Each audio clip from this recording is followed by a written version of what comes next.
मेरी हम साथी ने इतनी अच्छी बात कही कि प्राडोज में घूमते हैं, प्राडो बहुत पीछे रह गई, अब ये मर्सिडीज तक पहुंच गए हैं। लेकिन हमारे घर में अगर शहर में एक गड्ढा पड़ जाए, उसको बढ़वाने के लिए सीमेंट की बोरी की कीमत नहीं हमसे अदा होती।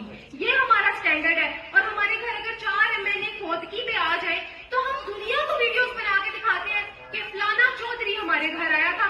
क्यों? फलाने चौधरी की नाअहली का नतीजा है वो एक्सीडेंट जिसमें बच्चे मरते हैं।